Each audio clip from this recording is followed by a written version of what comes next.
বজ্রপাত এখন কোনো নিছক দুর্ঘটনা নয়, অন্যতম প্রধান প্রাকৃতিক দুর্যোগ হয়ে উঠেছে। এখন শুধু বর্ষা মৌসুমেই নয়, অন্যান্য সময়েও বৃষ্টি, ভারী বৃষ্টি ও বজ্রপাতের ঘটনাও বেড়ে চলেছে। এখন প্রশ্ন হলো, এই বজ্রপাত কেন হয়? এই সময় করণীয় কী? বৈজ্ঞানিক মতে মেঘে মেঘে সংঘর্ষের কারণে যে আলোক ঝলকানির সৃষ্টি হয় সেটি হলো বজ্রপাত।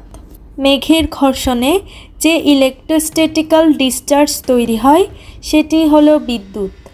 মেঘে মেঘে সংঘর্ষের কারণে মেঘের মধ্যে থাকা জলের ফোঁটা এবং বরফের স্ফটিকগুলো একে অপরের সঙ্গে সংঘর্ষের ফলেই বজ্রপাতের সৃষ্টি হয়। বজ্রপাত বেড়ে যাওয়ার অন্যতম একটি কারণ যেমন বাতাসে জলীয় বাষ্পের আধিক্য, তেমনি আরেকটি কারণ হচ্ছে তাপমাত্রা বেড়ে যাওয়া। আর এই তাপমাত্রার সঙ্গে প্রত্যক্ষভাবে জড়িত দূষণ। দূষণের মাত্রা যত বাড়ছে, গড় তাপমাত্রা ততই বাড়ছে। ফলে বজ্রগর্ভ থেকে মেঘ তৈরি হওয়ার আদর্শ পরিবেশ তৈরি হচ্ছে।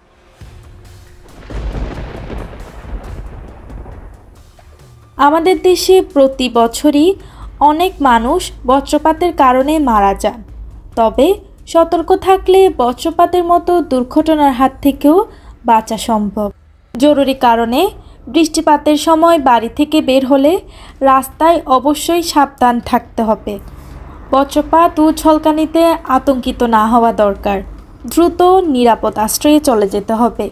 উল্লেখ্য, বৃষ্টিতে গাছের নিচে দাঁড়ানো উচিত নয়। বৈদ্যুতিক পরিবাহী বস্তু যেমন ধাতব বেড়া, বৈদ্যুতিক খুঁটি এড়িয়ে চলা উচিত।